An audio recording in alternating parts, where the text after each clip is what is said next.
Bismillahirrahmanirrahim. Assalamualaikum warahmatullahi wabarakatuh. Innal hamdalillah nahmaduhu wa nasta'inuhu wa nastahdihi wa natubu ilaihi wa na'udzu billahi min syururi anfusina wa sayyiati a'malina. May yahdihillahu fala mudilla lahu wa may yudlil fala hadiyalah. Asyhadu an la ilaha illallah wahdahu la syarikalah wa asyhadu anna Muhammadan abduhu wa rasuluhu la nabiyya ba'dah. Ya ayyuhalladzina amanu taqullaha haqqa tuqatih wa la tamutunna illa wa antum muslimun. Fa inna ahsanal kalami kalamullah wa khairal huda huda Muhammadin sallallahu alaihi wasallam wa syarrul umuri muhdatsatuha wa kullu muhdatsatin bid'ah wa kullu bid'atin dhalalah wa kullu dhalalatin finnar.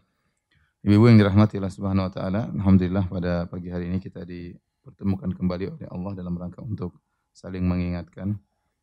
Dan salawat dan salam semoga tercurahkan selalu kepada junjungan kita Nabi Muhammad sallallahu alaihi wasallam dan juga kepada keluarganya serta seluruh sahabat beliau tanpa terkecuali. Kita lanjutkan pembahasan kita dari kitab Riyadhus Shalihin dan masih pada bab At-Taubah. Kita masuk pada hadis yang berikutnya, wa an Abi Nujaid Imran ibn Husain Al-Khuzai. Beliau berkata radhiyallahu anhu, ra'atan min Juhainata atat Nabiyallahi sallallahu alaihi wasallam wa hiya hubla minaz zina. Ada seorang wanita dari kabilah Juhainah ya,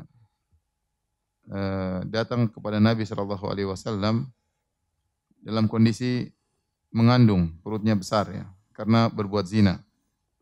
Faqalat, maka wanita ini berkata, "Ya Nabi Allah, asabtu haddan fa aqimhu alayya." Ya Rasulullah, aku telah melanggar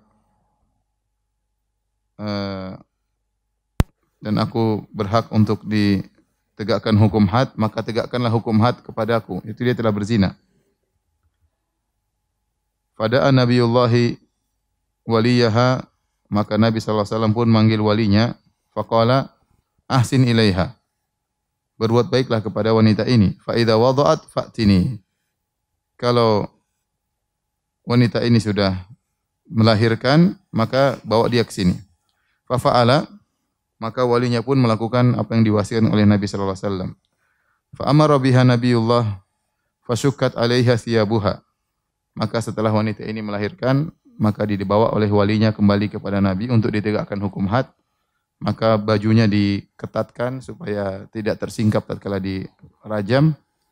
Tsumma amara biha farujimat. Kemudian Nabi perintahkan untuk dirajam wanita ini.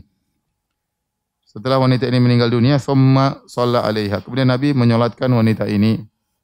Faqala lahu Umar. Umar bertanya radhiyallahu anhu, "Tusalli 'alaiha ya Nabi Allah wa qad zanat." Ya Rasulullah, engkau dia telah berzina. Qala, kata Nabi sallallahu alaihi wasallam, "Laqad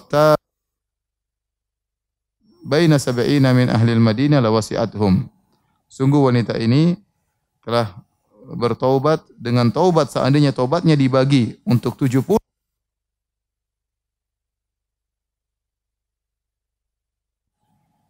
Wa hal wajadta taubatan afdhala min an jadat bi nafsiha lillahi ta'ala?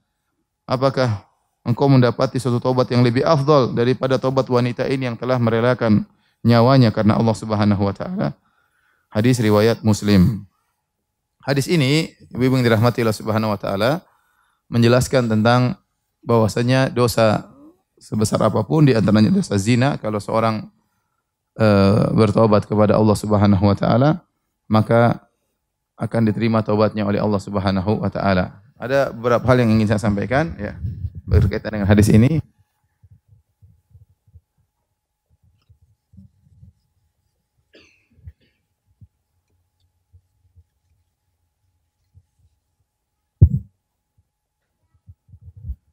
Yang pertama, orang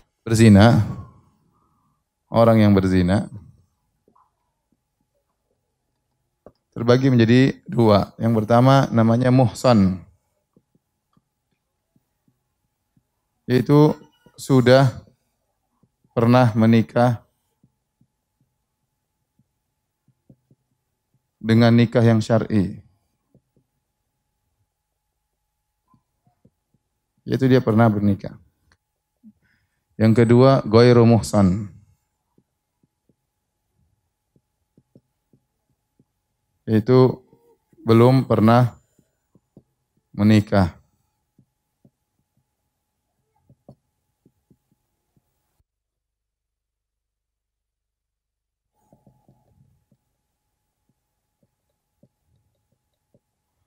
Nah,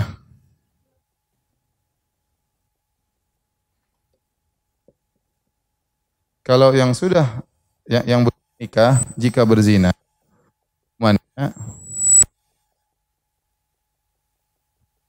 dicambuk buk 100 kali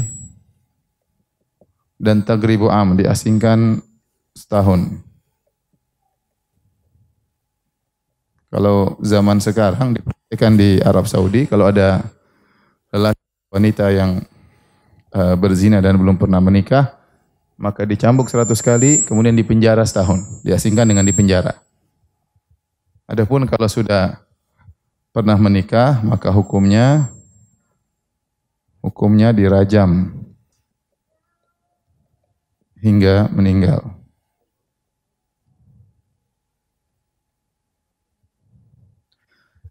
Kenapa dirajam? Inilah hukum yang dijelaskan dalam syariat kita. Kalau orang sudah pernah menikah, dia sudah pernah merasakan kelezatan pernikahan secara syar'i, kemudian tetap berzina, kemudian eh, dia melaporkan diri atau ketahuan tertangkap, misalnya tertangkap basah berzina, maka dirajam hingga meninggal. Tetapi eh, bahkan Allah mengatakan wala yashhadu adzabahum ta'ifatun minal mu'minin. Tatkala sedang dirajam maka dinonton, kata Allah, persaksikanlah sebagai pelajaran bagi yang lainnya agar tidak melakukan zina. Dan dirajamnya tidak boleh dengan batu besar, tidak boleh juga batu kecil, tapi batu yang sedang agar mengenai seluruh sekujur tubuhnya. Kenapa? Karena waktu dia melakukan zina, tubuhnya seluruhnya merasakan kenikmatan. Maka untuk menggugurkan dosa-dosa tersebut, dia harus dilempar dengan batu, tidak boleh terlalu besar, tidak boleh terlalu kecil, tapi batu yang sedang mengenai sekujur tubuhnya sehingga dia meninggal dunia. Ya. Ini hukum Islam. Taib. Sudah belum menghapus? Belum.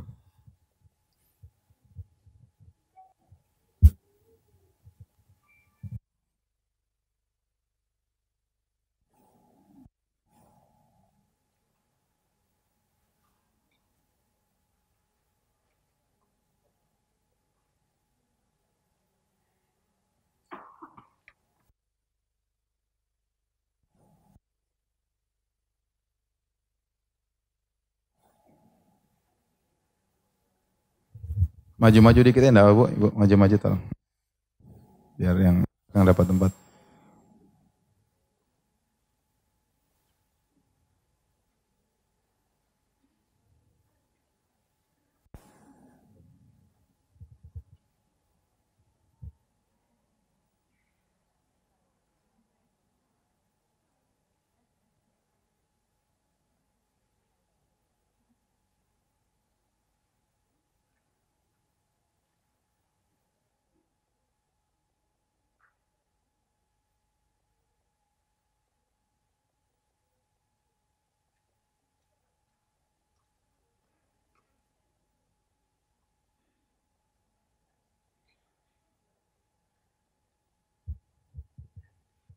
Sudah?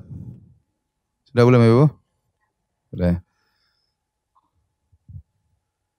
Eh, jadi beginilah kalau dipraktekkan dalam hukum Islam, ya. Selama dia belum pernah menikah, mau dia zina berapa kali pun, hukumnya begini ya. Tapi kalau sudah menikah secara syar'i, dia sudah merasakan kehidupan keluarga, diberi kesempatan untuk menikah wanita yang syar'i, sudah pernah menikah, apakah dia berzina tatkala sedang menikah atau sudah cerai, sudah duda atau sudah janda, maka hukumnya dirajam. Baik. Pembahasan berikutnya,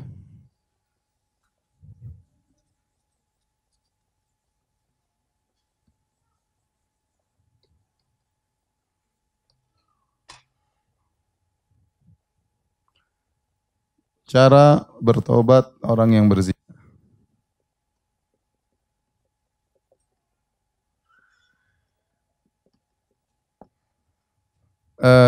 kondisi orang berzina, ya, kondisi orang berzina ada dua. Yang pertama, dia benar-benar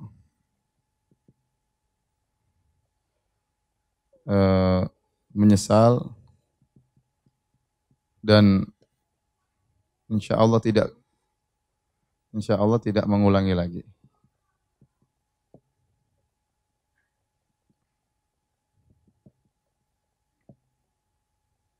Maka kondisi yang seperti ini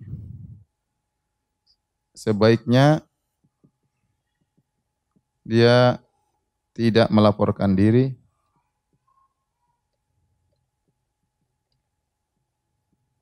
ke pemerintah. Ini kalau pemerintahnya berhukum dengan hukum Islam. Tapi dia menutup diri, menutup aibnya dan bertobat kepada Allah.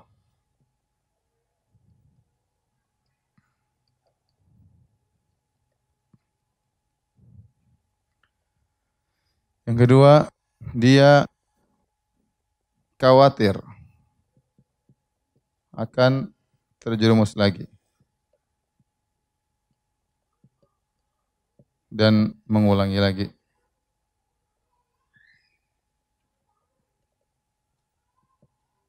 Maka yang ini sebaiknya dia melapor ke pemerintah.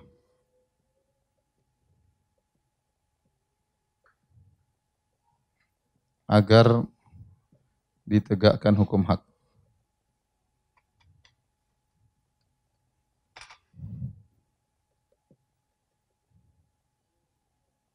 Hukum had.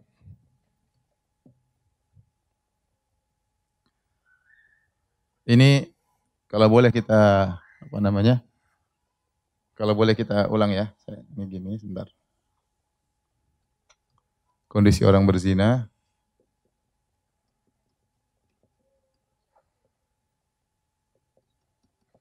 Maka bisa kita bagi menjadi dua. Ini misalnya tidak ketahuan.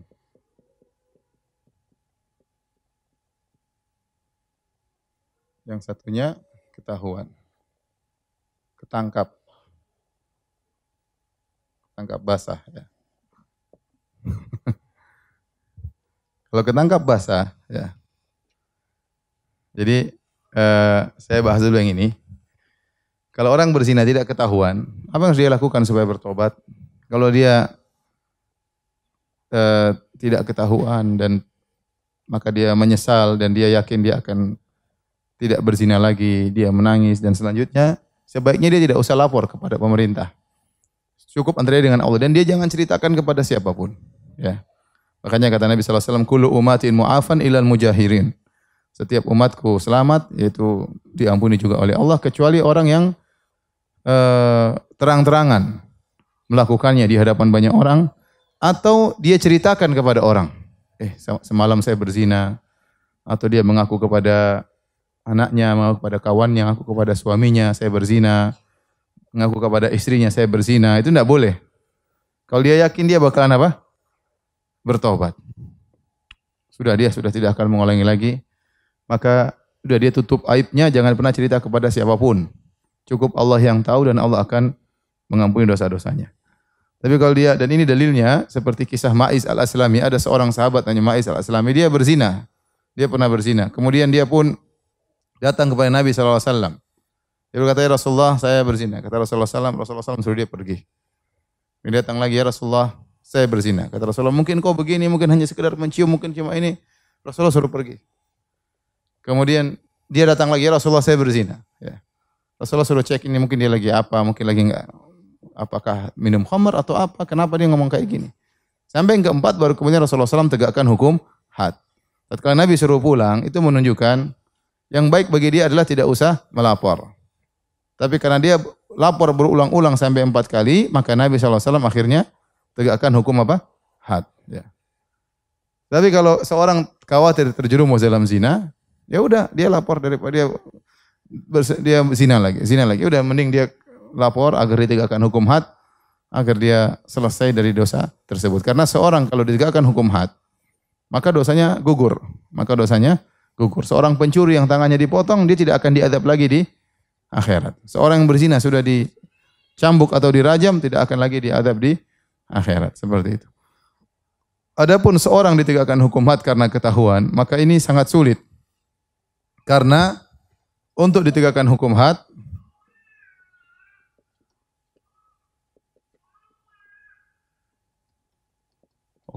disyaratkan harus ada 4 orang saksi yang melihat terjadinya zina tersebut.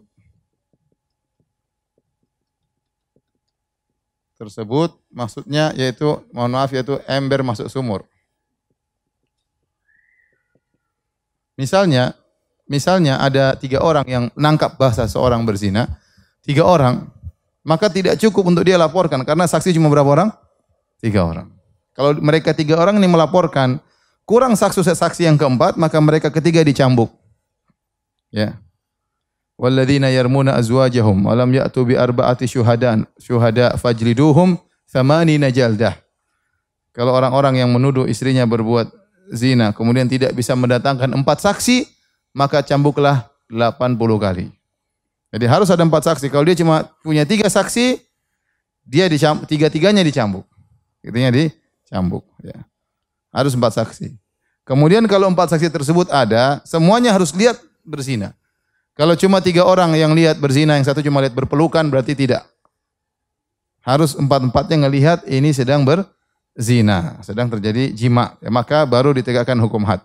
Oleh karenanya secara praktek seorang dihukum rajam karena ketangkap basah itu sulit dalam Islam. Sulit dalam Islam. Dan setahu saya di Arab Saudi mereka tidak menganggap CCTV atau itu sebagai bukti. Artinya ini sekedar tapi tidak bisa untuk menegakkan hukum had. Misalnya ada orang lihat berzina kemudian dia shooting, kemudian dia lihat ini adik saya berzina atau istri saya berzina, ini shootingannya, maka tidak bisa ditegakkan hukum had. Ditangkap, mungkin dicambuk, tapi tidak bisa ditegakkan hukum had sampai apa? Dirajam. Jadi harus lihat langsung apa? Mata kepala baru dianggap. Makanya seorang dianggap dihukum rajam karena ketangkap basah, ini sangat sulit. Kebanyakannya dirajam itu karena ngaku. Kebanyakannya rajam itu karena apa? Ngaku. Kalau dia nggak ngaku, siapa yang mau ketangkap basah? Susah. Masuk di hotel ketemu bawa zina sama perempuan, nggak ada yang lihat. Kalau CCTV nggak dianggap. Ya. Jadi harus ketahuan ketangkap basah, lihat langsung baru bisa ditegakkan hukum had. Dan ini menunjukkan bahwasanya Allah kasih kesempatan orang untuk berzina, untuk bertobat kepada Allah Subhanahu wa taala. Karena kemungkinan untuk ditegakkan hukum rajam itu sangat sulit. Di Arab Saudi saja hampir tidak pernah terjadi hukum rajam. Adapun kisos dibunuh itu sering. Kalau ada orang bunuh dibunuh juga, Tapi kalau dirajam karena berzina, hampir. Tapi kalau dicambuk banyak. Saya sering hadir di mahkamah, di pengadilan, terjadi zina sama misalnya pembantu Indonesia sama orang Arab atau orang Mesir atau orang lainnya, maka itu terjadi ya. Tapi kalau dirajam berat ya. Pernah satu hari ada kasus seorang wanita, dia udah pernah menikah, janda. Kemudian dia berzina sama majikannya, seorang Arab. Akhirnya saya terjemahkan. Ditanya sama hakimnya, gimana? Apakah engkau berzina? Kata wanita tersebut, iya saya ngaku, saya berzina, saya taubat. Berzina atau tidak? Berzina. Terjadi jima? Iya terjadi. Nah, kalau repot, dia janda berarti udah pernah nikah belum? Hukumnya apa? Dirajam. Hakimnya bilang, coba pergi hakim yang lain. Karena berat mau suruh dirajam, ini berat. Ini orang mungkin dia punya anak di Indonesia. Akhirnya pergi ke hakim yang lain. Saya terjemahkan yang ngantar lagi. Tanya sama hakimnya, Imam Masjid Nabawi. Imam Masjid Nabawi itu rata-rata hakim. Tanya, apakah kamu berzina? Iya. Benar terjadi jima? Iya. Ya. Jima itu harus ember masuk sumur ya. Jelas terjadi jima, terjadi penetrasi ya. Kamu gimana? Iya, saya ngaku, saya bertobat, saya tidak mengulangi lagi gini-gini. Hakimnya diam. Coba pergi ke hakim yang lain. Akhirnya saya ingat, saya duduk sini, Pak. Kata yang lain, Firanda kasih tahu dia tuh bahaya tuh kalau ngaku-ngaku dirajam, sudah nggak usah ngaku. Sebagian akhirnya saya bilang gini, Bu, Ibu nyesal, iya nyesal. Nyesal saat saya bertobat gini-gini. Ibu siap menerima, siap, saya siap, udah dihukum siap. Ibu tahu hukumannya apa? Hukumannya ibu dilempar batu sampai mati. Hah? Gitu. Dia nggak tahu kalau di hukumannya dilempar batu sampai mati. Terus gimana? Ya, ngaku aja, enggak apa-apa. Saya tidak suruh dia bohong, enggak. Saya cuma mau kasih tahu, Bu, hukumannya itu dilempar batu sampai apa? Mati. Ibu harus tahu. Oh, gitu. Datang lagi ke hakim yang lain. Kamu berzina? Enggak. Dia harus tahu hukumnya, ya. Dia harus hukumnya. Maksudnya mahkamah juga, pengadilan juga tidak ingin dia dirajam. Tidak ingin dirajam. Tapi kalau dia ngaku terus 4 kali ya sudah dirajam. Mau diapain ya? Dia tidak tahu hukumnya. Maka saya disuruh kasih tahu sama petugas, kasih tahu Firanda apa hukumnya biar dia tahu. Makanya saya jelaskan sama dia. Saya bilang, Bu, ini saya tugas kasih tahu. Ibu ini kalau ngaku dirajam, lempar pakai batu sampai apa? Mati. Pas hakim keempat atau hakim keberapa, katanya enggak, saya dipaksa. Kalau dipaksa sudah enggak. Jadi maksudnya dirajam tuh dia suka sama suka, baru dirajam. Dia bilang saya dipaksa sama ini laki-laki. Ya sudah, akhirnya cuma di penjara. Ya. Penjara. Tapi mereka udah tobat dan mereka mau nikah setelah itu. Ya. Tapi menjalani dulu apa? Hukuman. Ya, ini sekedar hukum berkaitan dengan rajam.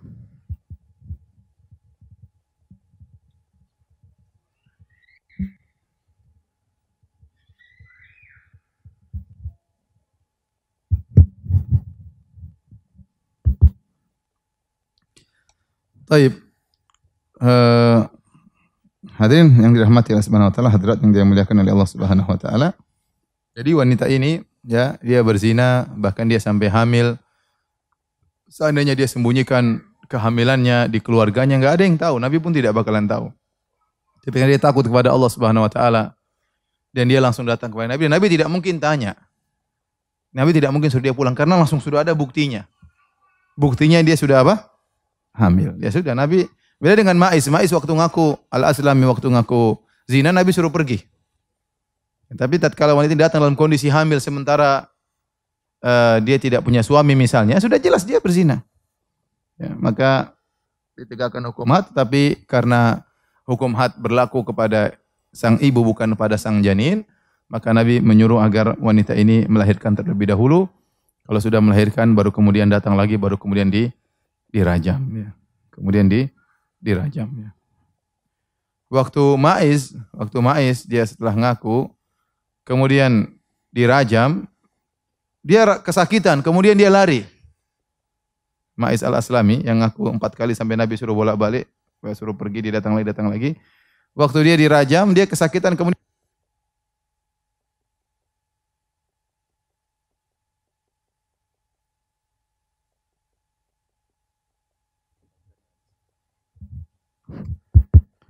ketika dia lari, maka ada sahabat yang melempar dari jauh sehingga kena tulang, kalau tidak salah kena kepalanya, dia meninggal dunia. Maka Nabi tegur, kata Nabi, halla taraktumu, kenapa kalian tidak biarkan dia lari aja?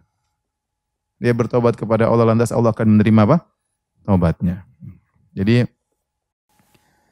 zina adalah dosa besar, ya. Bahaya, terancam di kehidupan dunia dengan kesengsaraan, di alam barzakh dimasukkan dalam tanur, seperti dalam hadis yang sahih, pezina dimasukkan dalam semacam tungku, kemudian dipanaskan dari bawah, dan dia dalam tungku tersebut sampai kiamat. Ini menunjukkan dosanya besar. Kemudian di akhirat kala disiksa lagi oleh Allah Subhanahu wa taala.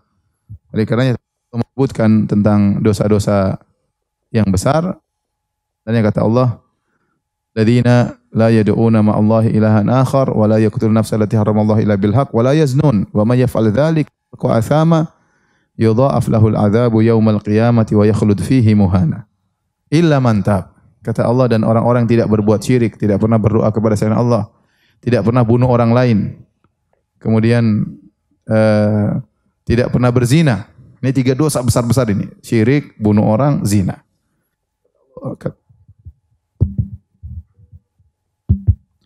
Kata Allah Subhanahu wa taala, "Wa may yaf'al dzalika yalqa athama." Barang siapa yang melakukannya, maka dia akan mendapatkan dosa, yudha'af lahul adzabu yaumal qiyamah. Maka kemudian azabnya dilipat gandakan oleh Allah pada hari kiamat. Ya, wa yakhlud fihi muhanan, kekal dalam neraka ya. Illa man tab, kecuali yang bertobat. Jadi bahwasanya orang yang bertobat dari zina ya diampuni. Kalau dia tidak bertobat, maka dosanya sangat besar, siksaannya sangat pedih. Ya, di dunia pun dia hidup dengan kesengsaraan. Makanya orang berzina itu tidak bahagia ya. Apalagi orang sudah kecanduan zina, Allah tidak kasih dia kebahagiaan. Orang bule, orang-orang kafir yang mereka hobinya berzina. Mereka tidak bahagia. Dia tidak bisa bahagia dengan istrinya, kemudian cari ganti lagi. Dia tidak akan dapat kebahagiaan. Tidak akan dapat kebahagiaan. Sengsaraan Allah cabut dari hatinya. Ya, karena dia tidak akan pernah merasa puas. Ya, terlalu terobsesi dengan hal yang aneh-aneh. Sehingga lihat mereka bukan cuma berzina aja, akhirnya mereka mengalami kelainan seksual, melakukan macam-macam. Itu karena apa?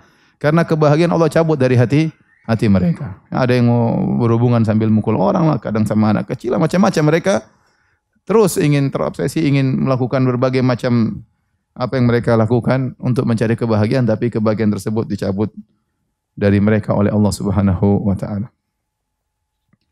Dan wanita ini tobatnya luar biasa sampai kata Nabi sallallahu alaihi wasallam, ya, laqad tabat taubatan law qusimat baina sab'ina ahli al-Madinah min ahli al-Madinah la wasi'athum. Dia ini bertobat dengan tobat yang hebat. Seandainya tobatnya dibagi 70 orang penduduk Madinah yang dosa-dosa semua dibagi, diampuni semua dosa-dosa mereka. Berarti tobat itu bertingkat-tingkat. Tobat itu bertingkat-tingkat. Ada orang yang tobatnya hebat. Ini sampai wanita ini sampai kalau dia tobatnya dibagi untuk 70 orang lagi cukup untuk tobatnya 70 orang. Berarti tobatnya sangat hebat. Jadi penyesalannya luar biasa, ketakutannya kepada Allah luar biasa. Ya, makanya kemudian Nabi SAW menyolatkan wanita ini, solat jenazah.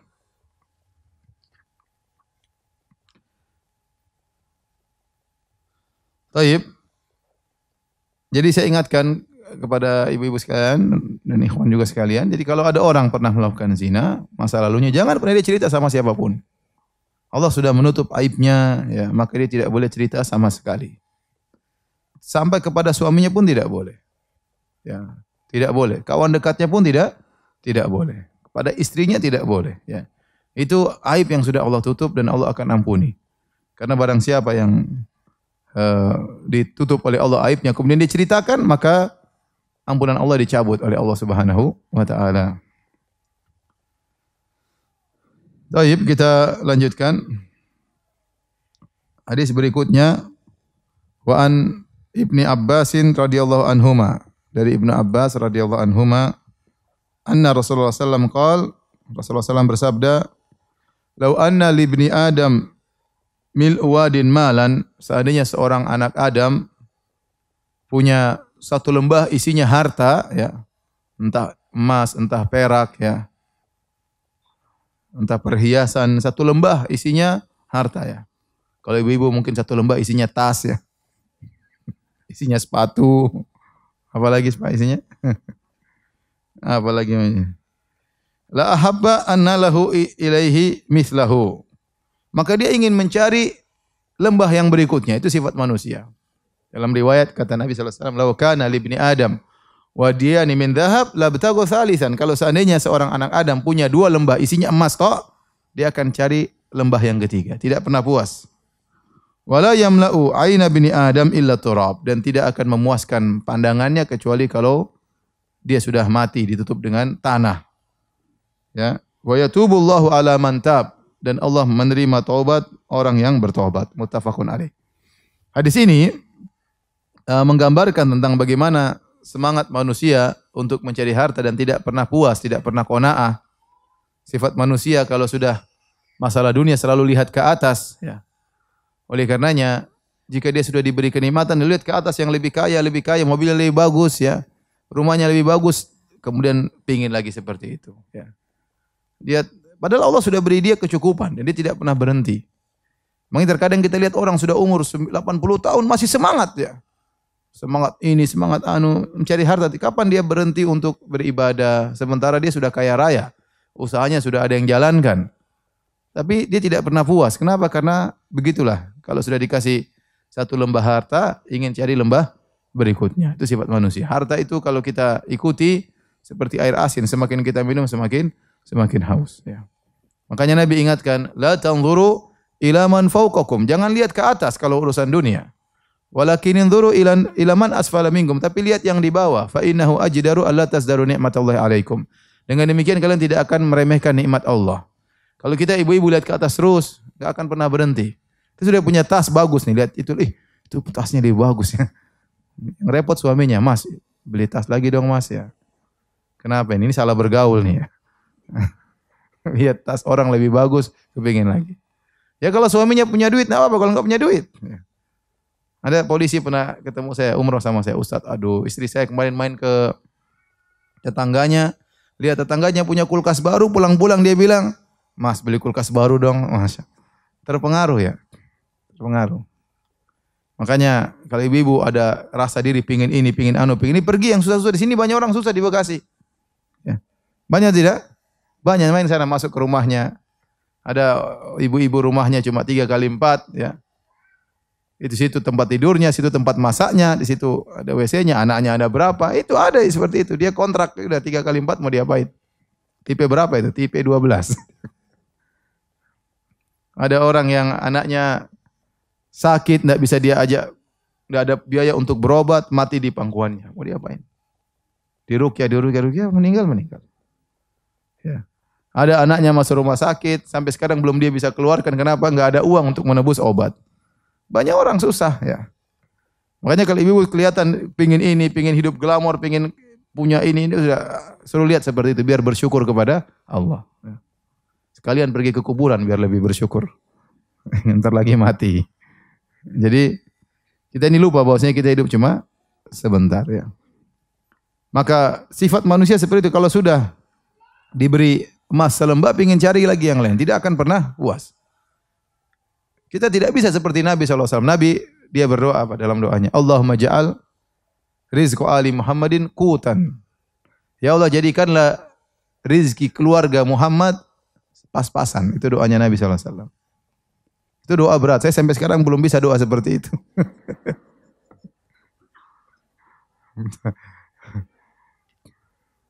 Itu Nabi. Kenapa? Karena kita punya harta berlebihan. Itu jadi masalah nanti hari kiamat. Belum tentu kita bisa jadi dermawan dan rajin bersedekah. Belum tentu kita menunaikan hak harta ya. Kalau sudah lihat sesuatu kita punya niat pingin punya ini udah kita terus-terusan. Makanya Allah mengatakan alhaakumut takatsur. Kalian telah dilalaikan dengan sikap takatsur. Takatsur itu apa? Berlomba-lomba, bermegah-megahan. Megah-megahan dengan rumah, megah-megahan dengan mobil, megah-megahan dengan motor, megah-megahan dengan tas ya. Ibu-ibu tas kan biasanya. Ada tas harganya seperti harga rumah. Harganya 1 miliar. Subhanallah, ini tas. Ini yang beli orang bahlul. Tas harga. Sementara tangganya masih ada yang kelaparan, kehausan, masih ada yang sakit, ada obatnya dan macam-macam. Ya. Maka kalau ibu diberi kelebihan harta oleh Allah Subhanahu wa taala, harus ada amal terus berjalan. Harus ada amal terus berjalan, sedekah jalan terus, memperhatikan anak yatim, perhatikan para janda. Banyak janda-janda, kasihan janda-janda ya. Di kampung-kampung sana ada janda, anaknya 5, cowok suaminya enggak ada. Sampai istri saya cerita ada janda, ya. Anaknya berapa, tapi dia diem aja, lapar pun diem aja. Kadang-kadang enggak makan malam. Kadang-kadang enggak makan malam. Enggak ada apa-apa. Dia mau minta-minta sama orang, dia malu. Jadi ibu-ibu bersyukur, alhamdulillah suami punya, ya, rumah punya, mobil punya, ya. Alhamdulillah.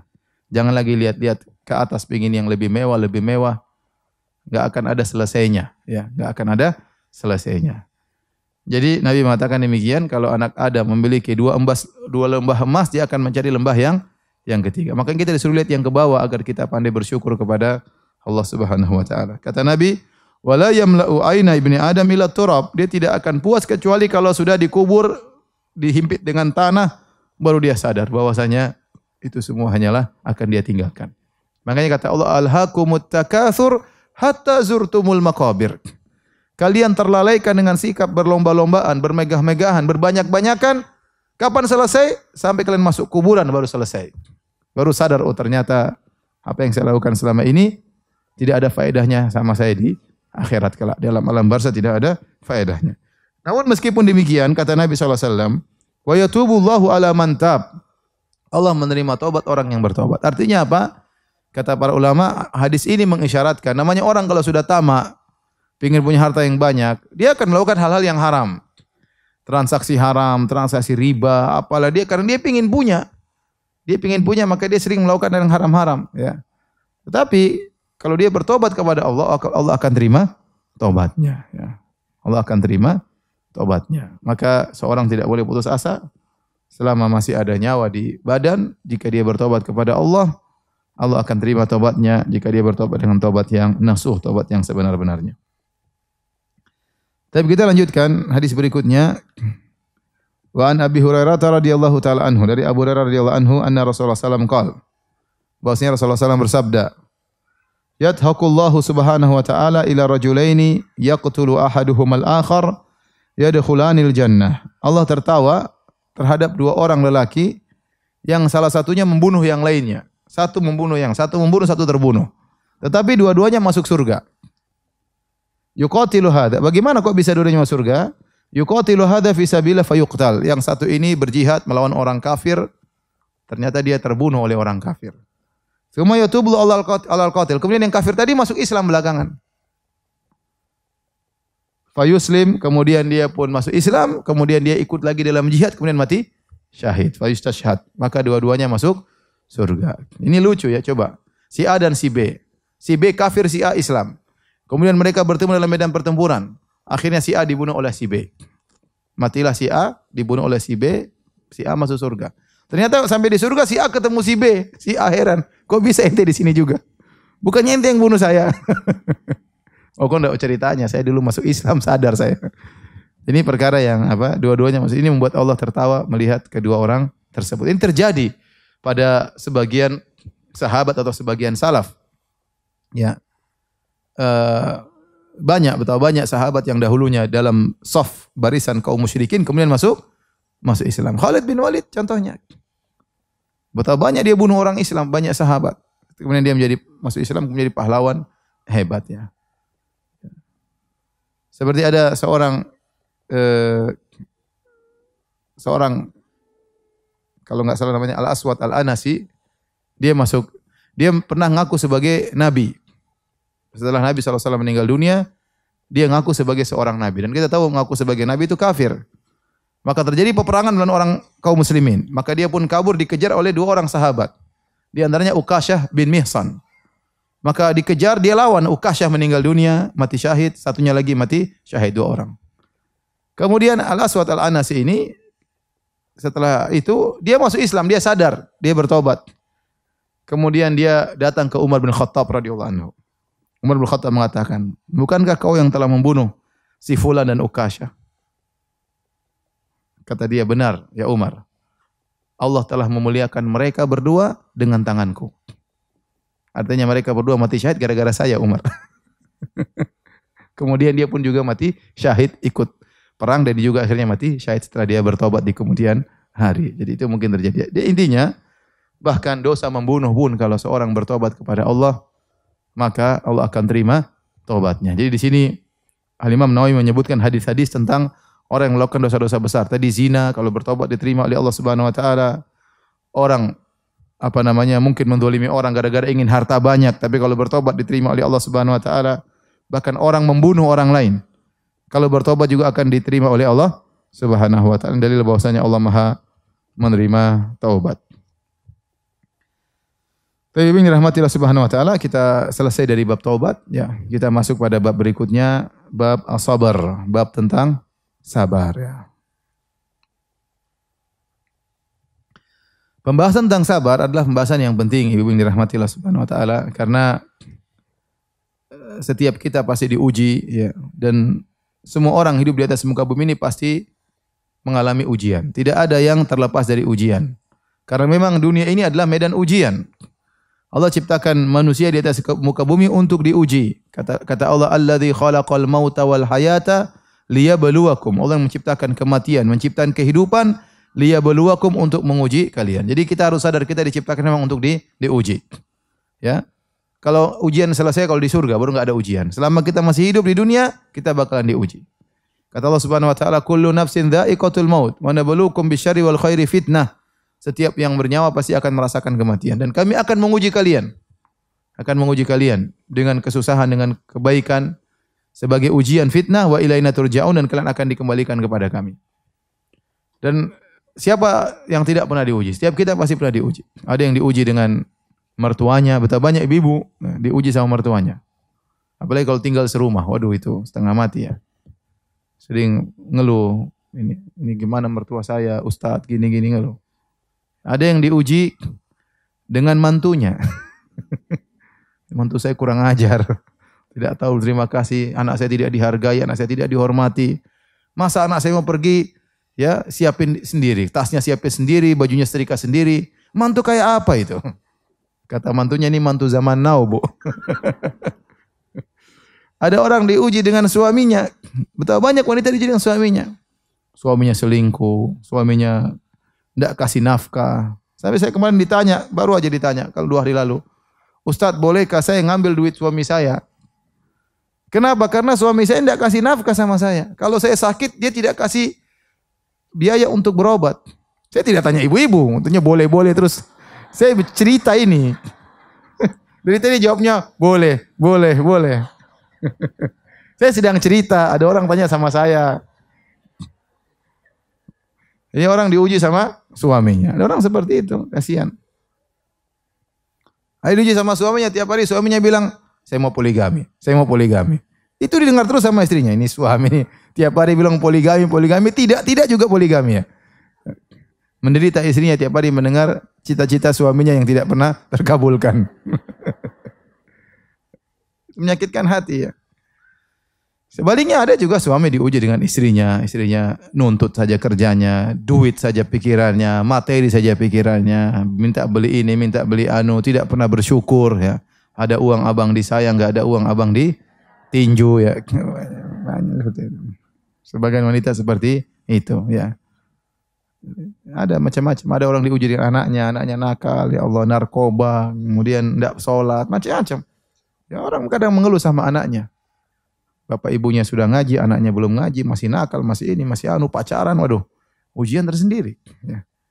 Ada orang diuji dengan orang tua. Jadi setiap orang diuji. Ya. Tidak ada yang tidak diuji.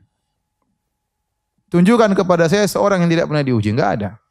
Ujian kalau sudah datang, tidak pandang bulu, siapapun diuji. Mau tua, mau muda, mau laki, mau perempuan, mau kaya, mau miskin, mau raja, pejabat, rakyat jelata, sama saja semua pernah kena ujian. Ujian beda-beda.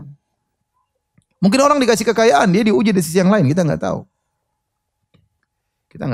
Oleh karenanya, kalau ujian datang tidak memandang bulu, maka kita tahu kita memang sedang diuji oleh Allah Subhanahu wa taala ya. Jangan dikira bahwasanya hanya orang miskin yang diuji, ya, orang kaya juga diuji. Memang yang mencret cuma orang miskin. Orang kaya juga mencret. Sama. Demam juga mereka ya.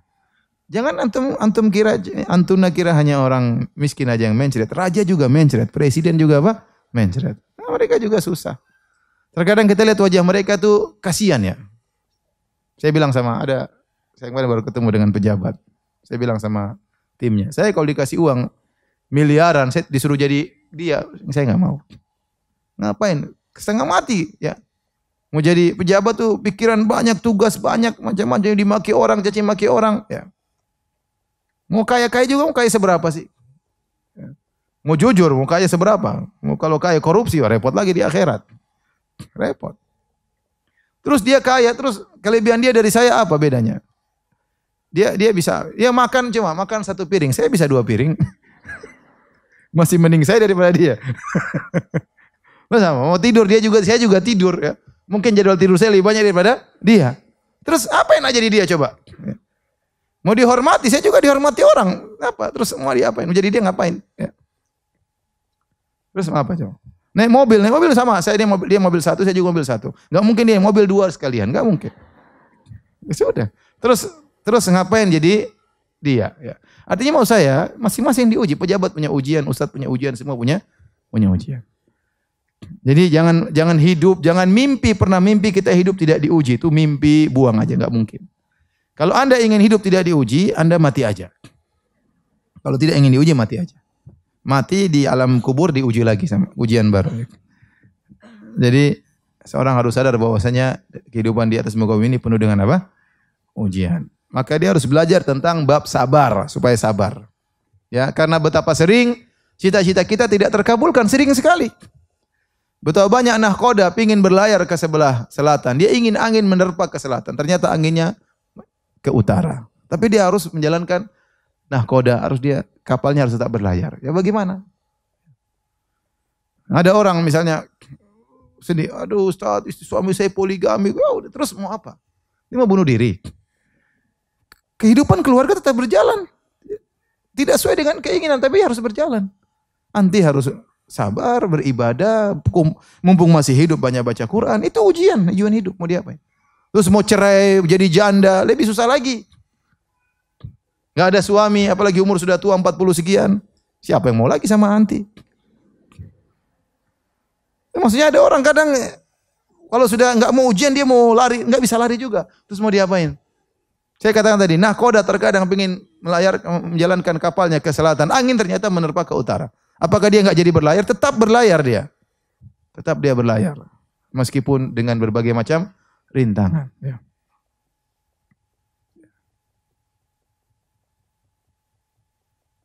Allah berfirman, "Laqad khalaqnal insana fi kabad." Sungguh kami telah menciptakan manusia dalam susah payah. Tidak ada yang lepas dari kabad, susah payah. Manusia seperti itu. Dia berpindah dari susah payah yang satu ke susah payah yang berikutnya. Jadi karena kita ini tidak selalu keinginan kita terkabulkan, tidak selalu cita-cita kita sesuai dengan rencana, ya. Betapa banyak orang pingin suaminya begini-begini, ternyata suaminya enggak begitu. Betapa banyak ingin istrinya seperti ini, soleha begini-begini, ternyata enggak begitu. Betapa banyak orang ingin anaknya hafal Quran gini-gini, ternyata enggak begitu. Mau diapain? Terus dia mau buyar? Enggak, ya sabar. Jalani sesuai dengan kodrat takdir yang Allah takdirkan. Ya, jadi harus ini menunjukkan kita pentingnya untuk apa? Belajar bab tentang sabar. Dan ini adalah akidah. Ya. Kita nuntut ilmu itu untuk bisa sabar.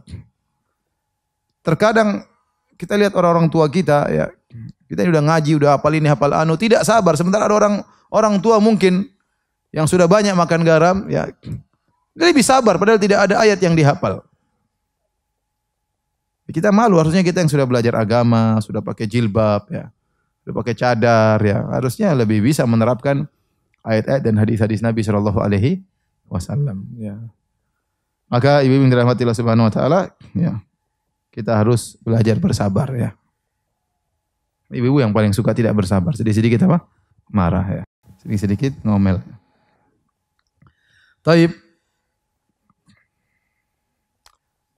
Subhanallah, saya kadang ada orang yang diuji luar biasa. Ada orang datang, Ustaz, saya ini sudah nikah sekian belas tahun, Ustaz. Terus kenapa? Saya baru nikah 2 bulan, suami saya selingkuh. Masya Allah. Terus sampai sekarang masih selingkuh. Udah berapa kali gonta-ganti apa? Perempuan. Masya Allah. Saya bilang, kuatnya ini perempuan ya. Masya Allah. Tapi ada perempuan seperti itu. Luar biasa. Sabarnya luar biasa, ya. Jadi kita jangan merasa kita yang paling diuji. Ujian kita ini terkadang kecil kalau kita lihat kepada orang yang lain. Ujian mereka lebih besar, lebih berat. Ya, Allah menguji kita sesuai dengan kadar keimanan kita. Allah masih sayang sama kita. Dia uji kita dengan sesuai yang mampu kita hadapi. Ya. Taib. Babu sabar. Bab tentang sabar. Qala Allah Ta'ala. Allah berfirman, Ya ayyuhalladzina amanu sabiru wa sabiru. Wahai orang beriman, bersabarlah dan tambahkanlah sabar kalian. Suruh sabar, saling mengingatkan untuk saling bersabar, disuruh bersabar. Kata Allah, "Wala nabluwannakum bi syai'in minal khaufi wal ju'i wa naqsin minal amwali wal anfusi wath thamarati wa basyiris sabirin." Sungguh kami akan menguji kalian dengan sedikit ketakutan. Allah tidak mendatangkan ketakutan yang buat kita ketakutan terus. Tidak, sekali ada ketakutan. Ketakutan misalnya ada kekhawatiran bahwasanya bisnis akan turun, kekhawatiran terjadi peperangan, kekhawatiran suami poligami, kekhawatiran macam-macam. Walju, terkadang dibuat lapar, sedikit lapar yang tidak membuat kita mati. Kata Allah bisyai'in, sekedarnya rasa ketakutan ada, rasa kelaparan ada, wa naqsi minal amwal, dan berkurangnya harta, wal anfus, dan terkadang ada jiwa yang meninggal, kerabat kita, anak kita, orang tua kita, istri kita, suami kita, ya. Saya punya kawan diuji dengan meninggalnya istrinya, ya. Sampai sekarang dia tidak bisa mendapatkan pengganti apa? Istrinya. Dia kalau udah cerita istrinya luar biasa. Istri saya soleha sekali Ustaz, begini. Subhanallah. Ya sudah. Allah uji dia pada perkara yang dia cintai. Allah uji dia pada perkara yang dia cintai. Ya. Seperti Nabi Ibrahim alaihissalam sangat sayang kepada putranya Ismail. Allah uji. Ismail suruh taruh sana di Mekah jauh. Ya. Jadi ya, ada orang meninggal, kita sedih banget ya. Kadang kawan kita meninggal, kita terpukul. Kadang suami kita meninggal, kita terpukul. Istri kita meninggal, kita terpukul. Ya, anak ya yang sangat sudah meninggal, kita menyesal. Kenapa dulu kita enggak didik baik-baik? Kenapa kita banyak ya? Jadi diuji dengan berkurangnya nyawa, wathamarat, dan juga berkurangnya hasil panen. Kata Allah, wabasyiris sabirin. Berilah kabar gembira kepada orang yang sabar. Kata Allah Subhanahu wa taala, "Innama yuwaffas sabiruna ajrahum bighairi hisab." Sungguhnya orang-orang sabar itu pahalanya tanpa batas. Dan ini yang buat kita semangat bersabar. Orang bersabar itu pahalanya tanpa batas. Kata Allah, "Walaman sabara wa ghafara, inna dzalika lamin azmil umur." Barang siapa yang bersabar dan memaafkan. Allah gandengkan sabar dengan maafkan. Di antara bentuk sabar, memaafkan. Mana bukti Anda sabar? Buktinya saya memaafkan. Saya marah bisa, saya balas bisa. Tapi saya maafkan dia. Itu menunjukkan Anda sudah sabar. Walaman sabara wa ghafara, barang siapa yang bersabar dan memaafkan, inna dzalika lamin azmil umur. Ini sungguh perkara yang sangat berat. Orang-orang yang hebat yang bisa melakukannya. Kata Allah, ista'inu bisabri was salat. Jadikanlah sabar dan salat sebagai penolongmu. Innallaha ma'as sabirin. Sungguhnya Allah bersama orang-orang yang sabar. Kalau kita bersabar, maka Allah bersama kita. Allah akan menolong kita, Allah akan menguatkan kita. Dengan syarat kita bersabar. Kata Allah, wa nabluwannakum hatta na'lamal mujahidina minkum wasabirin. Sungguh kami akan menguji kalian sampai kami tahu mana yang berjihad dan mana yang bersabar. Kata Imam Nawawi rahimahullahu taala, wal ayatu fil amr bis sabr wa bayani fadli katsiratun ma'rufah. Dan ayat-ayat yang menjelaskan tentang perintah untuk bersabar dan keutamaan bersabar banyak dan diketahui. Al-Imam Ahmad rahimahullah taala mengatakan ayat-ayat yang bercerita tentang sabar ada sekitar 90 ayat. Berapa ayat? 90 ayat. Ini menunjukkan bahwasanya sabar itu ibadah yang sangat mulia. Sampai Allah ulang-ulang 90 kali. Kenapa? Karena sabar itu ibadah berkaitan dengan hati, dengan lisan, dengan tangan. Orang kalau bersabar, dia harus sabar dalam bahasa Arab artinya habsu, menahan. Dia menahan hatinya, menahan lisannya, dia menahan apa? Menahan tangannya. Jangan sampai dia menunjukkan tidak sabar. Kalau ada ibu-ibu marah, dia tahan hatinya. Dia tahan lisannya. Tapi dia banting HP, berarti itu dia enggak sabar. Dia enggak ngomong, diam aja. Tapi tahu-tahu banting apa? HP. Dia tidak banting HP, tapi dia menjerit. Sama, itu tidak apa? Tidak sabar. Pulangkan aku ke rumah orang tuaku. Orang tuamu, rumahmu sudah dijual, tahu enggak? Pulangkan aku ke ibuku. Ibumu sudah meninggal, mau pulang kemana? Jadi pertama dia harus menahan hatinya. Menahan hatinya apa? Dia tidak boleh suudzon sama Allah, tidak boleh protes. Ya Allah, kenapa kau timbang aku seperti ini ya Allah? Ini dia sampai begitu bahaya. Ya. Dia protes sama Allah. Ya. Saya ada anak muda tanya sama saya, Ustaz, saya kenapa Ustaz kalau saya kena musibah, saya marah sama Allah. Kasihan. Jadi akidahnya harus diperbaiki. Dia marah, bukan cuma dia marah sama Allah kalau tidak sesuai dengan keinginannya. Ya, jadi sabar itu nahan hati. Jangan sampai kita suudzon sama Allah, jangan sampai kita protes sama Allah. Kenapa begini ya Allah, kenapa? Banyak kita nggak tahu ya, banyak ya. Kemudian banyak hal yang Allah punya hikmah, kita tidak, otak kita nggak bakalan sampai. Kemudian apa namanya, harus lisan, jangan sampai kita ucapkan kata-kata yang menunjukkan ketidaksabaran. Makanya kata Nabi SAW, laisa minna man darabal khududa wa syaqqal juyuba wa da'at bid'awal jahiliyah. Bukan dari golongan kami orang tatkala terkena musibah, dia darabal khudud, dia pukul-pukul pipinya. Atau dia syaqqal juyub, dia robek-robek bajunya. Ya, atau dia berseru dengan seruan jahiliyah. Maka seorang kalau sudah terkena musibah, sabar ya. Dia harus tahan hatinya, tahan lisannya, dan juga tahan anggota tubuhnya.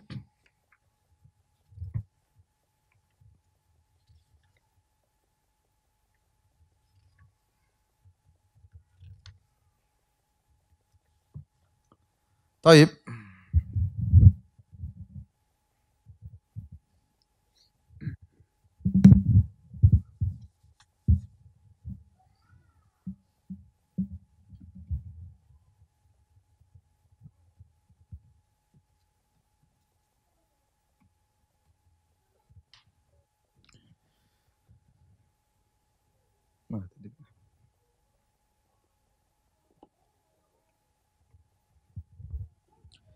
Allah menjelaskan sabar itu ada 3 ya.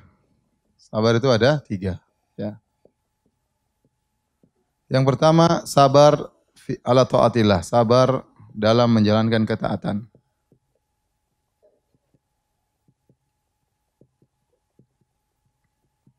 Yang kedua sabar dalam meninggalkan maksiat.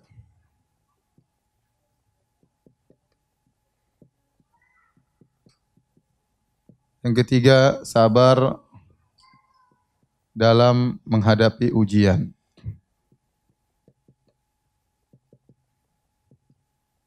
Menghadapi ujian. Ketiga, sabar ini semuanya pahalanya besar. Orang menjalankan ketaatan butuh kesabaran, ya. Bangun sholat subuh butuh kesabaran, bayar zakat butuh kesabaran, sedekah butuh kesabaran, ya. Apalagi taat sama suami butuh apa? Kesabaran, ya. Sabar dalam meninggalkan maksiat ini juga butuh kesabaran, ya. Tidak nonton film sinetron, sabar. Maksiat enggak boleh. Ya. Tidak nonton film Korea. Film Korea itu film apa sih? Orang ke Korea zaman saya dulu enggak ada. Sekarang semua orang nonton film Korea. Ini apa namanya? Sabar untuk tidak bermaksiat, ya. Sabar untuk tidak nonton konser, ya. Sabar untuk tidak mendengar musik-musik. Ini butuh kesabaran, ya. Karena semuanya kelezatan, ya. Apa namanya? Nyanyian itu kelezatan, ya. Nonton film itu kelezatan, nonton sinetron itu kelezatan, ya. Maka seorang bersabar untuk meninggalkan itu semuanya.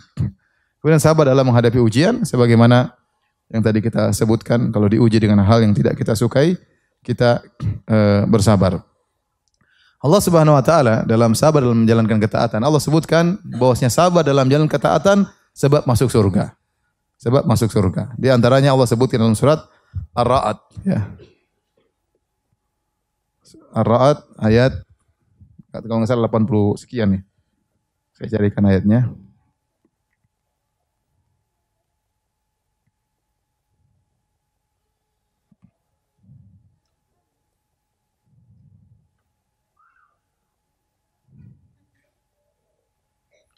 Dari ayat 19 sampai ayat 24. Sampai ayat 24. Ayat 19 sampai ayat 24. Kemudian lagi surat Al-Furqan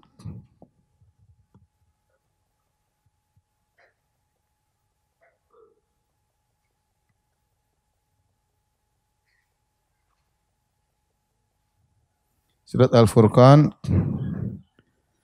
ayat 63 sampai 75. 63 sampai 75. Saya ingin menjelaskan bahwasanya beribadah butuh kesabaran. Ini di antara ya. Di antaranya dalam surat Toha juga. Kata Allah, saya tulis saja.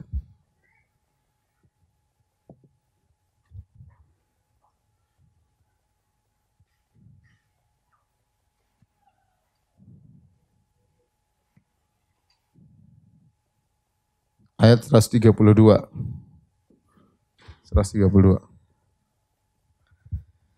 Jadi dalam surat Ar-Ra'd Allah menyebutkan di ayat ke-24 kata Allah Subhanahu wa taala, "Wal malaikatu yadkhuluna 'alaihim min kulli bab. Salamun 'alaikum bima sabartum fa ni'ma uqbaddar." Kata Allah, malaikat masuk menemui penghuni surga lewat pintu-pintu surga dan malaikat berkata, "Keselamatan atas kalian masuk surga bima sabartum karena kalian bersabar." Kata malaikat, kalian masuk surga karena kalian apa?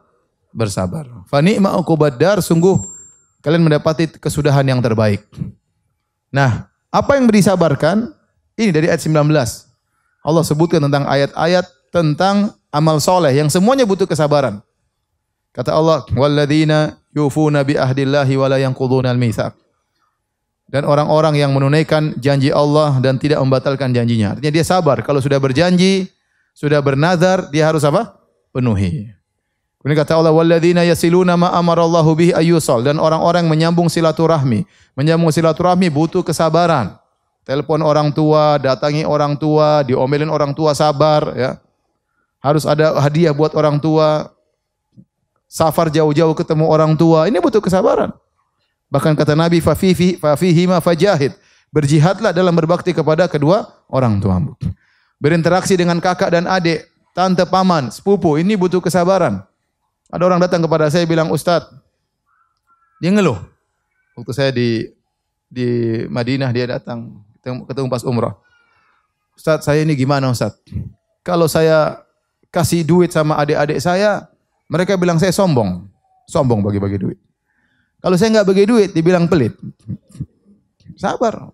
Enggak gampang kita, benar enggak gampang kita dapat suasana yang menyenangkan terkadang sama kakak, sama adik, terkadang kita bermasalah. Kita harus sabar. Ya. Sabar sama kakak, sabar sama adik, sabar sama kerabat. Ada orang yang alhamdulillah kakak beradik, masya Allah, bikin grup ketawa ketiwi seperti teman sendiri. Ya, itu ada seperti gitu. Tapi ada yang tidak, ada yang sama kakak adiknya dingin, jarang-jarang berbicara, jarang-jarang kontak. Tahu-tahu kontak ada masalah, tahu-tahu kontak ada ketersinggungan. Butuh kesabaran. Kata Allah, "Walladzina yasiluna ma amarallahu bi ayyusal wa yakhshawna rabbahum wa yakhafuna su'al hisab. Walladzina wa aqamus salata wa anfaqu mimma razaqnahum sirran wa alaniyah." Orang-orang yang berinfak juga butuh kesabaran, baik secara diam-diam maupun secara terang-terangan, butuh kesabaran, ya. Wa yadra'una bil hasanati sayyi'ah, dan membalas keburukan dengan kebaikan. Ini juga susah. Orang berbuat keburukan sama kita, kita balas dengan kebaikan. Kata Allah, ulaika lahum uqbaddar, bagi mereka kesudahan yang baik. Kemudian kata Allah, "Jannatu adnin yadkhulunaha wa man shalaha min abaihim wa azwajihim wa dzurriyyatihim wal malaikatu yadkhuluna 'alaihim min kulli bab." Mereka inilah yang masuk surga bersama orang tua mereka yang soleh, istri mereka yang soleh, anak mereka yang soleh, dan malaikat masuk menemui mereka dengan berkata, "Salamun 'alaikum bima sabartum." Keselamatan kalian masuk surga karena apa? Karena kesabaran. Dalam surat Al-Furqan Allah sebutkan di ayat 75, kata Allah tentang ibadur Rahman, "Ulaika yujzaunal ghurfata bima sabaru." Mereka itulah orang-orang yang mendapatkan ghurfah. Ghurfah itu surga tinggi, tingkatannya tinggi. Kenapa? Bima sabaru, karena kesabaran mereka. Karena kesabaran mereka. Apa yang mereka sabarkan? Allah sebutkan dari ayat 63. "Wa ibadur rahmanil ladzina yamshuna 'alal ardi hauna." Dan hamba-hamba Ar-Rahman yang berjalan di atas muka bumi dengan tawadhu, dengan rendah diri. Dia mau sombong, rendah hati. Ya, dengan rendah hati. Dia mau sombong bisa. Dia punya rumah mewah, kalau dia mau sombong kan bisa, ya. Mau mentang-mentang, dia punya mobil mewah, mentang-mentang. Dia punya motor mewah, mau jalan sombong-sombong di jalan bisa, tapi enggak, dia enggak mau. Dia menahan diri, ya. Dia menahan diri untuk rendah hati, ya. Kadang kalau ada misalnya kita kaya, ibu ini kaya nih. Terus ada ibu baru kaya. Baru aja kaya. Terus dia belagu di situ. "Oh gini, saya ke sana ke sini, saya ke Eropa." Kita mungkin jengkel, ente baru ke Eropa sekali misalnya. Tapi kita sabar, ngapain kita mau pamer-pamer? Ya udahlah. Emang ke Eropa juga bagus, enggak bagus juga mau dipamer-pamerin. Jadi mau saya, kadang-kadang kita mau tunjukkan saya ini siapa, sudahlah enggak usah tunjukkan. Semua ini ngapain? Sudah rendah hati. Kau enggak usah tunjukkan, kau belum tahu saya siapa, kau belum tahu siapa suami saya. Kau belum tahu rumah saya di mana. Wah, Masya Allah. Kau belum tahu mobil saya warnanya apa. Masya Allah. Semuanya. Belum tahu tasnya saya beli di mana. Wah, repot. Semuanya kredit. Jadi tahan diri, jangan sombong, jangan sombong, udah tahan diri. Itu butuh kesabaran untuk apa? Untuk menahan diri, rendah hati. Kemudian apa? Walladzina yabituna li rabbihim sujada wa qiyama. Yang mereka bangun malam sujud beribadah, enggak gampang. Orang bangun malam, apalagi ibu-ibu. Berat. Ya. Tapi kalau bisa, masya Allah. Ya. Walladzina walladzina idza anfaqu lam yusrifu wa lam yaqtur, dan seterusnya Allah sebutkan. Jadi Allah sebutkan amal-amal soleh mereka yang itu semua butuh dengan apa? Kesabaran. Akhirnya Allah mengatakan ulaika yujzaunal ghurfata bima sabaru. Mereka adalah orang-orang yang masuk surga karena sabar. Surat Toha kata Allah, wa'mur ahlaka bis salati wastabir 'alaiha. Perintahkanlah keluargamu untuk salat. Anak istrimu suruh salat. Kalau kita punya suami, suruh suami salat. Bangunkan suami salat ke masjid, bangunkan. Bangunkan suami salat malam. Wastabir 'alaiha, bersabarlah untuk salat dan sabarlah suruh mereka untuk salat, anak-anak terutama. Sabar, bangunkan mereka dengan penuh kesabaran dan kasih sayang. Bangun, sabar, bangun. Jangan kita emosi-emosi. Keledai. Bangun. Ada orang begitu, seorang saya cerita. Jadi ada bapaknya bangunkan salat subuh. Bangun, bangun, bangun. Anaknya enggak bangun-bangun. Akhirnya dia bilang, "Ya himar, kum. Hei keledai, bangun." Anaknya langsung bangun. Kaget dibilang keledai. Dia bilang, "Bapak, abi, saya keledai." Bapaknya keledai. Jangan kata-kata yang halus ya, kita sabar. Itu namanya enggak sabar. Mau suruh istri ngaji sabar, suruh istri pakai jilbab dari enggak pakai jilbab butuh kesabaran. Ini semua butuh kesabaran. Enggak ada yang instan. Ya sabar ya. Tak banyak orang baru ngaji, istrinya belum ngaji. Ada ibu-ibu ngaji, suaminya belum ngaji. Selalu, Ustaz boleh enggak saya minta cerai? Sabar. Enggak ingat dulu dia kasih bunga sama anti kayak apa ya. Kemudian sekarang tiba-tiba minta cerai. Ya sabar, anti alhamdulillah dapat hidayah. Sekarang suami diajak dapat hidayah. Pelan-pelan gimana caranya? Ya. Jangan sedikit minta cerai. Sama laki-laki jual, Ustaz, istri saya susah sekali. Saya ceraikan aja, Ustaz. Mentang-mentang dia tahu banyak akhwat belum nikah, kemudian dia bilang apa? Saya ceraikan aja. Sabar. Semua itu butuh kesabaran. Kemudian sabar dalam meninggalkan maksiat. Contoh yang paling besar Allah sebutkan tentang kisah Nabi Yusuf alaihissalam yang Allah sebutkan dalam surat Yusuf ya. Dari ayat 23 sampai seterusnya. Ya. Contohnya dalam surat Yusuf ayat 23 dan seterusnya. Yang Allah sebutkan tentang Nabi Yusuf alaihissalam luar biasa bagaimana dia menahan syahwatnya. Kata Allah ya, warawadatu allati huwa fi baiti an nafsi wa ghallaqatil abwab wa qalat hayta lak. Nabi Yusuf dirayu oleh Zulaikha dan Zulaikha ini sangat cantik jelita. Kemudian dimasukkan ke dalam kamar. Kamarnya semua sudah dikunci oleh sama Zulaikha. Zulaikha ini cantik jelita. Kenapa? Karena dia istri menteri. Istri menteri di Mesir. Namanya menteri enggak mungkin pilih istri jelek. Kalau ada istri menteri istrinya jelek, menterinya enggak beres ini, enggak tahu pilih istri. Istrinya pasti cantik. Zulaikha pasti apa? Cantik. Kemudian dia menghias dirinya, cantik di atas kecantikan. Pintu sudah dikunci. Kemudian dia yang pertama ngerayu. Dia mengatakan, "Hai talak, kemarilah wahai Yusuf." Betapa banyak lelaki, dia tidak berani menggoda wanita. Tapi kalau wanita yang pertama kali mulai menggoda, maka dia mulai goyang. Tadinya dia enggak apa-apa. Tapi begitu tahu-tahu perempuannya bilang, "Ya akhi," mulai dia goyang. Imannya goyang ya. Jenggotnya juga goyang, semuanya goyang. Kenapa? Karena perempuan yang mulia dia tidak sangka ternyata perempuan ini tertarik sama dia. Ini yang goda bukan laki-laki, yang goda apa? Perempuan. Jadi Yusuf digoda dengan ujian luar biasa. Kemudian dia asing, dia tinggal jauh. Orang tuanya semuanya lagi di Palestina, dia di Mesir. Dan betapa banyak orang kalau sudah di luar kampung, maksiatnya gampang. Betapa banyak orang kalau di Indonesia jadi orang soleh. Begitu pergi ke luar negeri, oh maksiat. Ya. Maksiat. Kerja istri jauh, dia kerja luar negeri, maksiat. Ya. Maksiat. Saya punya kawan pernah kerja luar negeri, dia cerita waktu dia mampir sama kawannya suatu tempat di luar negeri, tinggal di suatu hotel. Hotel itu semua pezina dengan model apapun ada. Mau dari Rusia, mau dari Eropa, mau dari Afrika, semuanya ada. Akhirnya dia bilang sama kawan saya, ayo kita kapan lagi dapat kesempatan bisa coba cewek banyak. Subhanallah, dia punya istri, punya anak. Orang kalau udah jauh, mau maksiat, dia berani ya. Tapi kalau di kampung sendiri takut. Yusuf alaihissalam kalau dia bermaksiat nggak ada yang tahu, nggak ada yang tahu ya. Tapi akhirnya dia pun apalagi sempat tergerak syahwatnya. Kata Allah, walaqad hammat bih. Sang wanita sudah kebelet sama Yusuf, pingin. Kata Allah, wa hamma biha, dan Nabi Yusuf juga sudah tergerak syahwatnya. Laula an ra'a burhana rabbi, tapi Nabi Yusuf takut, maka dia pun kabur. Wastabaqal baba, maka dia pun kabur ke pintu, ingin segera keluar. Kata para ulama, Nabi Yusuf tidak tahu sampai kapan dia bisa bersabar. Ya, ujian berat di hadapan dia, dan ujian paling berat bagi laki-laki adalah ujian wanita. Ya.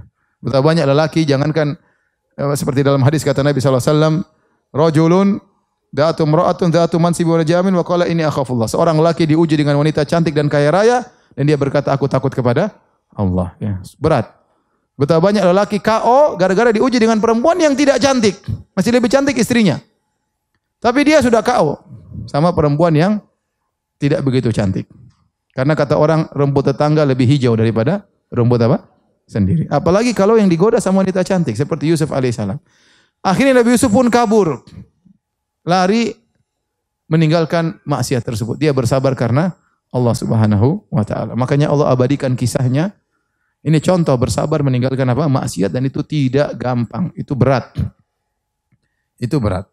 Kemudian contoh sabar dalam menghadapi ujian, Allah sebutkan Nabi Yusuf juga. Nabi Yusuf di awal-awal surat Yusuf disebutkan ya, wa ajma'u ayyaj'aluhu fi ghayabatil jubbi. Kakak-kakaknya ambil dia, dilemparkan dalam sumur. Bayangkan, diuji, musibah.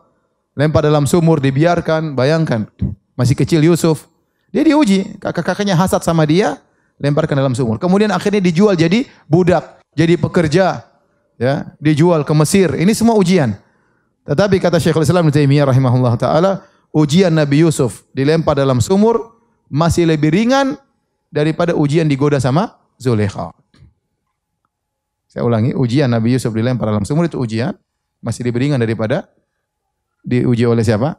Zulaikha menggoda Nabi Yusuf. Itu ujian lebih berat. Dan Allah sebutkan kisah-kisah para nabi diuji sangat banyak. Contohnya Nabi Ayub ya, sakit bertahun-tahun.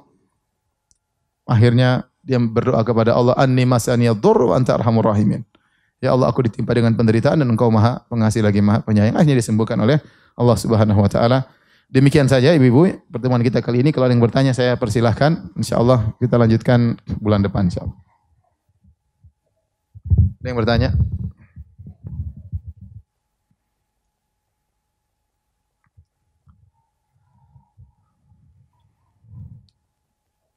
Silakan, Bu. Ini kasih mic, Bu.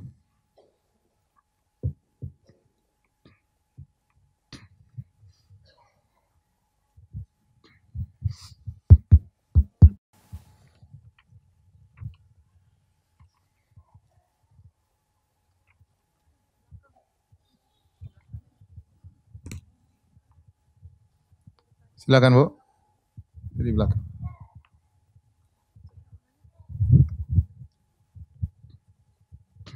Assalamualaikum warahmatullahi wabarakatuh, Ustaz. Waalaikumsalam. Tapi ini pertanyaannya di luar Tidak apa-apa. kesabaran ya, Ustaz. Ya. Saya seorang pensiunan, Ustaz. Kemudian uang pensiun saya itu ditransfer ke bank.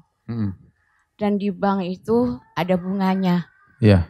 Walaupun saya berniat tidak sama sekali tidak beringinan masalah bunga itu. Iya. Saya hanya ingin dipermudah saja urusannya. Iya. Itu termasuk riba apa enggak, Ustaz? Bunganya jangan diambil, Bu. Kalaupun kita bunganya diambil, kan tidak mungkin kita ambil kecuali lewat bank kan? Ya kan di dalam tabungan, Ustaz, jadi udah ya itu sudah prosesnya saja seperti begitu. itu ya. Iya. Jadi kita kira-kira saja kalau kita ngambil duit, kira-kira bunganya berapa, bunganya jangan kita makan, kita berikan untuk orang miskin, kita sedekahkan ya. Oh gitu, agar Ustaz. kita bebas dari uang panas tersebut. Iya. Jadi enggak termasuk riba ya, Ustaz? Itu terjadi proses riba, tapi kita nggak ambil riba tersebut. Oh. Karena kita nggak mau, tetap aja dikasih apa? Tetap aja dikasih bunga. Iya. Ya bunganya kita ambil, tapi jangan kita pakai. Oh gitu. Iya, jangan kita pakai. Jadi kalau ibu ambil duit, Nggak usah pindah ke bank syariah ya, Ustaz, karena bank syariah nggak ada di sini jauh. Ya kalau nggak ada ya, kalau ada pindah ke bank syariah, kalau nggak ada ya sudah mau diapain. Oh gitu. Ya terima kasih Ustadz. Ya. Yang kedua Ustadz, bagaimana caranya bertaubat?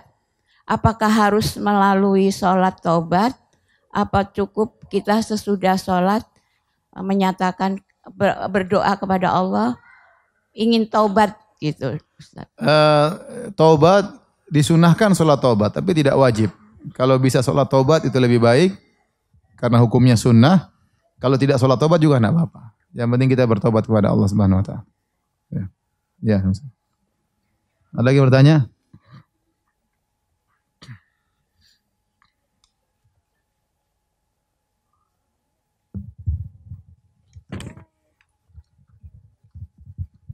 Bismillah Ustadz, mau bertanya apakah termasuk memutus silaturahim apabila kita hindari kerabat yang akidahnya menyimpang?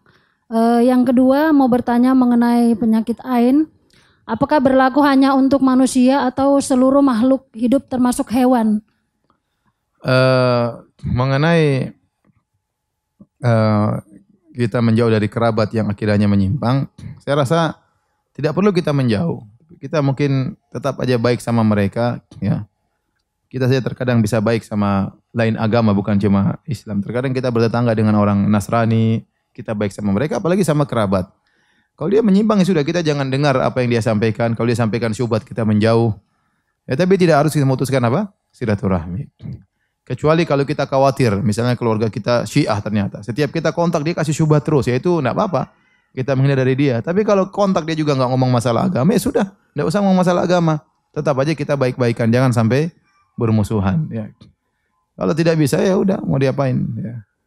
Jangan sampai harus tengkar, ribut, enggak usah. Kalau kita berusaha nasihati dia tidak dengar, enggak usah lagi kita bahas masalah itu. Tidak harus ribut maksud saya. Enggak harus ribut. Adapun ain bisa menimpa apa saja, bisa menimpa manusia, bisa menimpa hewan ya, bisa menimpa yang lainnya ya. Ya. Ustadz, pertanyaan saya, manakah dulu saat marah terucap segala sumpah serapah dan doa buruk dengan niat dan tujuan agar anak atau suami yang lain itu menyadari kesalahannya. Tapi setelah amarah reda, saya sadar dan di waktu mustajab saya berdoa agar Allah tidak mengabulkan doa saya itu. Mohon nasihatnya. Ini sabar itu yang paling namanya orang sabar tuh saat terjadi musibah, itulah yang butuh kesabaran. Kata Nabi SAW, innamas sabru inda sodamatil ula. Kesabaran itu yang sungguhnya adalah pertama kali tatkala terkena musibah. Ya, itu disitulah kita langsung mengucapkan innalillahi wa inna ilaihi raji'un. Ya. Kalau memang kita sampai mengucapkan sumpah serapah, itu menunjukkan kita enggak sabar.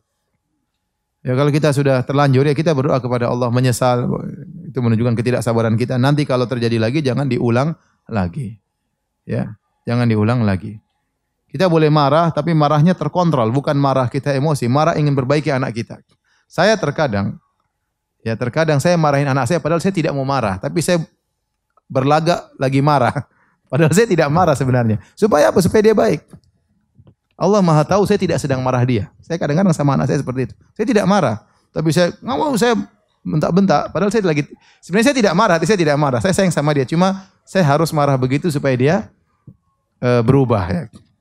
Karena kalau setiap salah kemudian ya sudah abi maafkan, nanti dia nggak berubah-berubah. Ya. Sehingga terkadang saya bersandiwara seakan-akan saya marah. Ya. Ya, itu namanya kita marah terkontrol. Tapi kalau kita sudah enggak kontrol, sumpah serapah, maki-maki, itu sudah enggak terkontrol, itu dibenci dalam syariat. Itu yang kata Nabi, la taghdab, jangan apa? Jangan marah. Ada lagi yang bertanya? Ustaz mau tanya, Ustaz. Bismillah. Ustaz, bila ada ponakan yang memutus hubungan silaturahmi setelah dia dijelaskan mengenai hukum warisan secara syariat Islam, dia tidak dapat, Ustaz. Terus? Padahal dia hidupnya berkecukupan gitu, Ustaz. Ya. Dan kita berusaha mau mendatangi secara tiba-tiba tuh agak sulit karena jam kerjanya nggak tetap. Tapi setiap kita hubungi ingin datang, dia nggak menjawab gitu, Ustaz. Gimana sikap terbaik kita, Ustaz? Kalau dia nggak mau jawab sama sekali, ya itu di luar, kita tetap aja hubungi dia. Ya. Jadi kata Nabi SAW, laisal wasil bil mukafi, innamal wasil idza quti'a rahimuh wasalaha. Kata Nabi SAW, bukanlah penyambung silaturahmi yang sejati adalah orang yang hanya berbuat baik kalau dia dibaiki, tapi penyambung silaturahmi sejati adalah orang yang jika dia diputuskan silaturahmi dia tetap nyambung.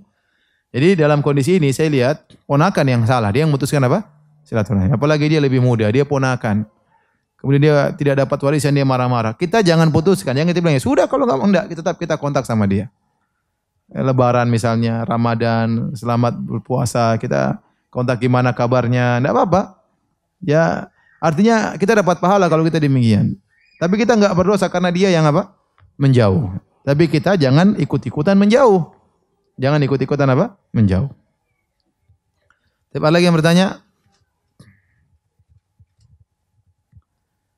Sudah? Ya.